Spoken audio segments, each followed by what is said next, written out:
Bitcoin has developed a brand new resistance area, and if we're able to get over it, I think we could be looking at quite a nice breakout. I want to be breaking this down for you guys because if you're not already aware of it, well then here I am saving you once again. This is the $32,000 area between 31.5 and 32.5, this $1,000 range, where you can see that recently, and historically, we'll get to that in just a minute, but recently we have been using this area as resistance. And the whole idea here is that if we are able to puncture this resistance, we could be looking at rising much, much higher, just into the kind of mid to high $30,000 range, but still something quite substantial compared to what we're used to here. So I'm going to be talking to you guys about where we could be going, how likely we are to break this level, and so on like that. Now, the first thing is let's just outline what this level is. When Bitcoin was coming down, we ended up hitting this area, getting rejected from a high of 32.7 roughly, and that was actually the drop that sent us down to 25. So it's fair to say that this is a very significant level right from the beginning here. Afterwards, we kind of managed to hit this peak right here, nothing too crazy, and the next attempt here didn't send us down by nearly as much as the first drop, only down from high to low by 9%. And obviously this wasn't really even human price action, nor was this, unfortunately. Sorry to burst your bubble, those of you who think that Bitcoin is managing to garner some strength here. It's not. This is just very clear bot action where nothing's really going on in the market. Volume is piss poor.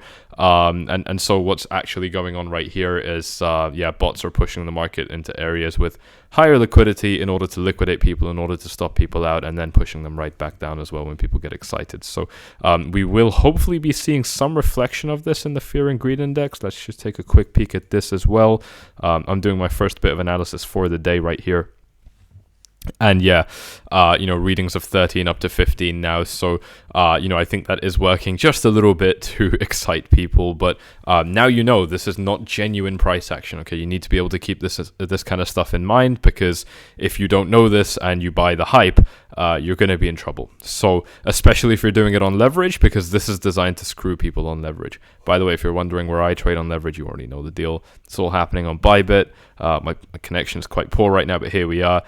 This is, of course, where I am making all of my trades, and if you want to be able to check it out, use the link in the description down below. When you sign up using my link and make your first deposit, you're going to be getting some cash deposited for free into your account, so definitely do check that out if you like free stuff. Like I said, though, this area of resistance developing because of, well, really the first initial hit and then the next two subsequent hits, two of which really were manipulated. The other thing that I want to see is, does this line up with other indicators that I like to use for resistance? And on the 1 day time frame, yes, it does. Our EMA ribbon right here stretches between 30,400 and 33,500, so that's a nice $3,000 gap roughly. And we are looking at quite clear confluence right now with the 1 day EMA ribbon. The Ichimoku cloud also offering some resistance, but much further ahead. We're going to have to get into this range at the beginning of July, and my god, if we're still here at the beginning of July, I'm going to join you guys in jumping off a fucking cliff, because this is getting very boring. Ichimoku cloud resistance on the 4-hour time frame, not really there anymore. We did manage to break it temporarily and give ourselves, really honestly, I think what was Bitcoin's best chance at breaking up. The fact that we haven't done it yet is not good. But yeah, we've basically got nothing going on here. So there's not too much confluence around the 32K area. What I'm saying here, just from using my 2 key indicators that I like to look at, obviously, use your own, do your own analysis, but I'm not seeing a lot of resistance at the 32K range. And so I don't think this is going to be the hardest range for Bitcoin to break. And let's talk about where we could be going if Bitcoin manages to break it. So each of these green lines here are key levels that I'm going to be watching in the market. Honestly, this first one is a little bit unfair, but it has to stay. I'm just going to outline this area so we know that we're talking about the 32K potential resistance zone. If we do break it, I'm looking at Bitcoin rising up to 33.5. If we start zooming out now, you're going to see why I've drawn these lines where I have.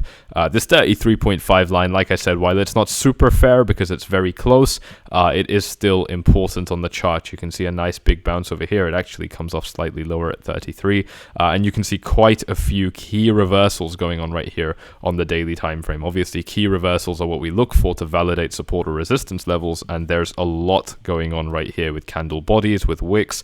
It's good. It's a good area, And so, I would like to see potentially a little bit of interaction with this. And then the next key area I'm looking at is going to be that low $35,000 range, which of course I would say is actually perhaps, it's hard to choose between these two areas. They're both resistance. And the thing is because we're not showing a whole lot of strength right now, we are potentially, we could be rubbing up against each of these resistance areas. After that, we got 37.5. I don't need to break this down for you. Hopefully you can see why each of these areas are resistance. And you'd already know this if you are subscribed as well. So make sure you are hitting up the likes and smashing that subscribe button if you like catching this content when it is ready. Obviously, it's very time sensitive, so you want to make sure that you're getting it when we are uploading it, not 12 hours or 16 hours later regularly, because then it's potentially going to be out of date.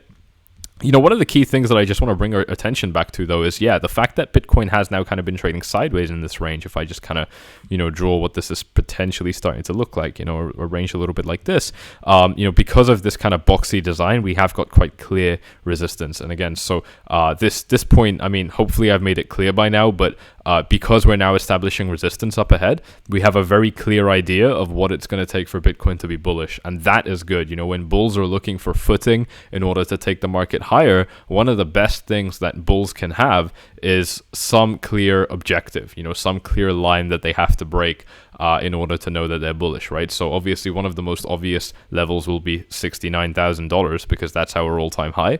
And this is a key level that, I think it's fair to say that, if we see this level, get pierced, we're going to know that there's probably a fair bit of bullish energy that's still in the market that could carry it higher, right? It's the same reason that we see, huge catastrophic sell-offs when you lose support, and why you see beautiful rallies when you break resistance as well. It's the exact same line of thought. You're seeing it happen in front of you. If you find this kind of explanation and description useful, this is the level of depth that we go into with 𝗬𝗙𝗏's VIP. It's actually only a taste of it. We go much deeper into these things, but we obviously are keeping it simple. I'm not here to confuse you guys and just show off with a bunch of words.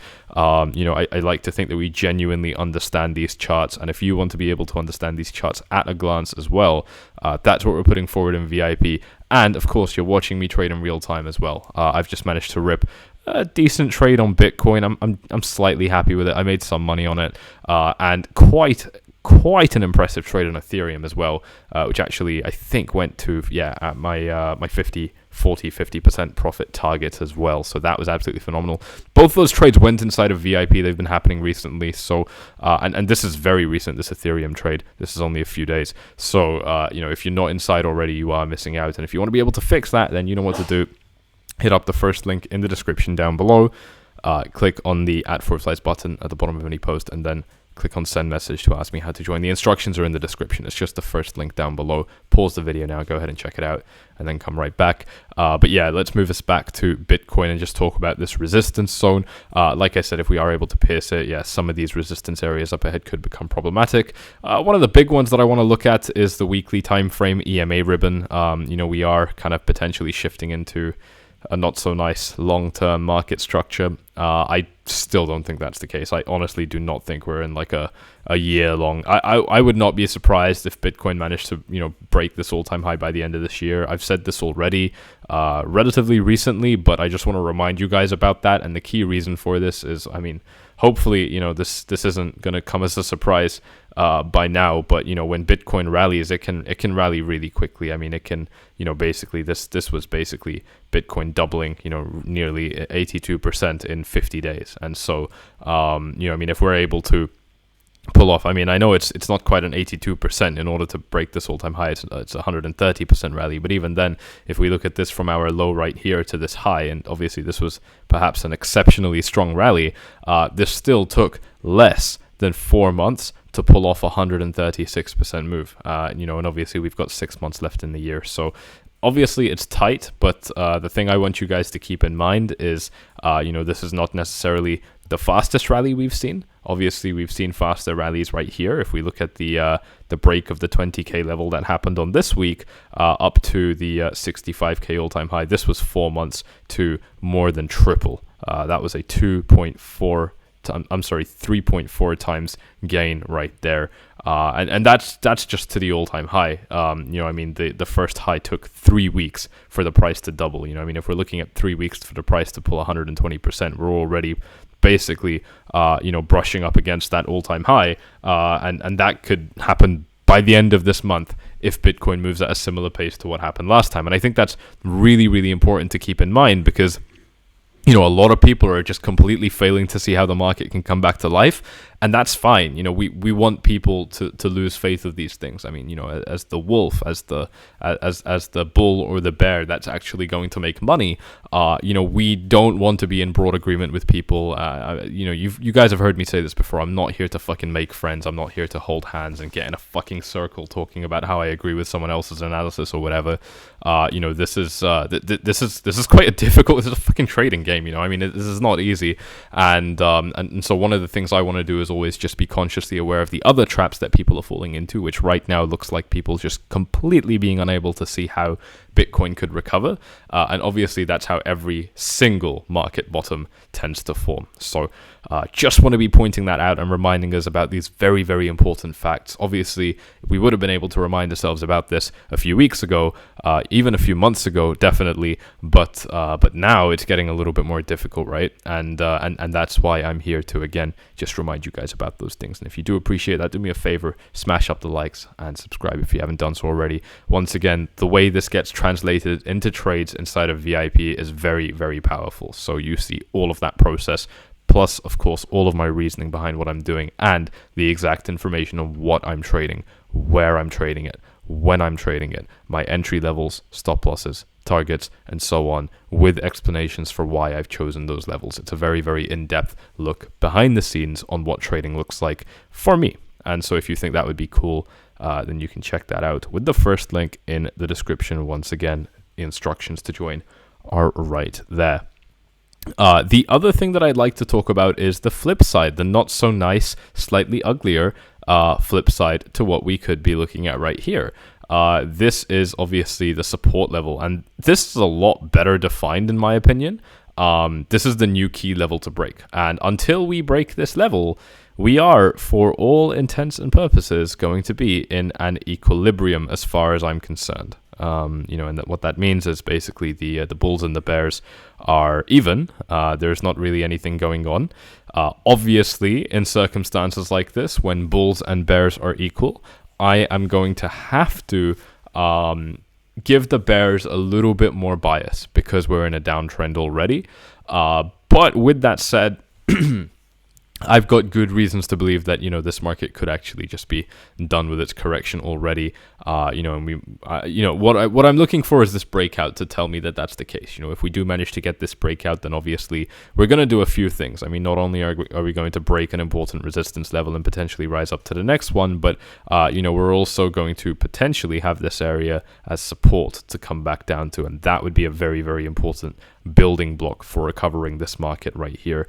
It doesn't have to happen, but it probably will, and if we do get the breakout, and so that's something I want to keep in mind. But the other thing is just this deviation pattern, right? Bitcoin has had this tendency now to set a low, set a high right here, set a low right here, and then deviate above it, and then deviate below it, and in both cases, it's getting pulled back to I guess we could call this the center line right here. I'm being way too scientific about this right now. This is not so cleanly structured, but the deviation thing that I just mentioned, that is bang on true. Very much applies and is correct in this market right here, where we are for the most part just kind of trading between this box, between these two top and bottom green lines, but we're sometimes forming these quick deviations that kind of take us above or below it, and then kind of potentially being pulled back in. Now, this is only speculation because we've only done it once. We might not be doing it the second time yet. I mean, obviously, we can just break down, and my whole idea that I just mentioned would be invalidated. I'm sorry, I should correct this. This isn't my idea. This is MDX Crypto's idea, and I do want to give him a shout out. I did not come up with this. MDX Crypto I don't know if MDX Crypto came up with this either, but he's the one that told me about it. And so if you like my content, he is a fellow British YouTuber with a much cooler accent than me. And in my opinion, he's also a superior analyst. So if you like my stuff, you're going to love his stuff. And he does, really, really good in-depth content, just like this YouTube channel. I'd say as far as other YouTube channels on YouTube go that are like this one, MDX's channel is pretty similar. If you like, so definitely check it out. This is the name. Put this in YouTube. Tell him Sammy sent you. Tell him 𝗬𝗙𝗧 sent you, and maybe he'll give me a tighter hug the next time I see him. So there we go. Let's talk about the support right here. If we do manage to lose this support, I think that we are looking at just revisiting this new swing low. Obviously, the problem with this market is, there is no support for Bitcoin that I'm seeing on this chart on the way down, because on the way up, there was no resistance. And so if there's no resistance, we can't really expect any support either. And so that's why I'm looking at basically just this swing low right here, or the $22,000 to $24,000 range, which is this very small area of consolidation. It lasted about 7 days, and it was directly before one of the biggest profits I ever made in my life. Of course, that went into VIP too. Check it all out, guys. There's a lot going on behind those closed doors. And then, that 20K potential support area right there. So that's what I'd be looking at to the downside. That's all fairly obvious. We've talked about that a lot. This resistance area is what I'm going to be looking at right now. Hopefully we don't puncture the support, because I think it's going to be very hard to recover. And if we do puncture the support and we come back up for a kiss of death, that is going to be a problem. So let's hope that doesn't happen either. So there you go. That's what I'm looking at in the market right now. Quite a lot going on. It's a juicy market. There's a little bit going on with the altcoins that I want to look at. Ethereum against Bitcoin is at a very, very interesting level. I'm not going to talk too much about this right now, because I've started to explore this in VIP. So that's going to stay exclusive for VIP members. But this is a quite nice support area, and it's been support since August 2021 really. So not the longest time, but we are coming up to 1 year actually, so 10 months is, I think, fairly significant.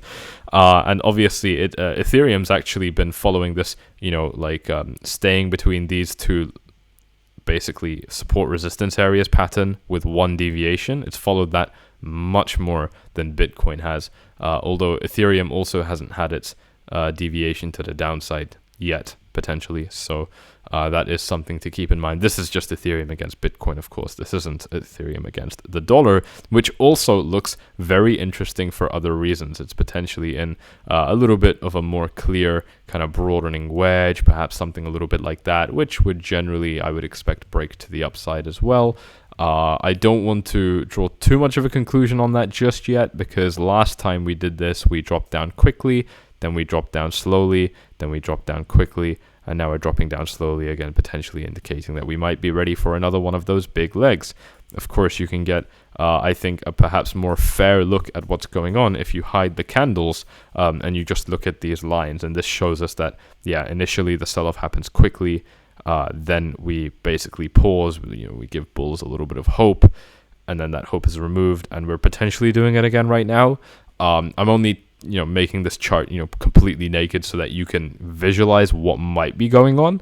Obviously, I don't hold these answers. I'm just putting forward what I see. So there you go. Hopefully you've enjoyed this one. You know what to do. If you have, hit up the subscribe button, tick the bell, like the video, do all that good stuff. Bybit link on screen, in the description, if you want to be able to trade on the very same platform I'm using and get your deposit bonus as well. That's free cash for you for doing basically nothing. Steps for VIP in the description as well. See you all in the next one. Bye-bye.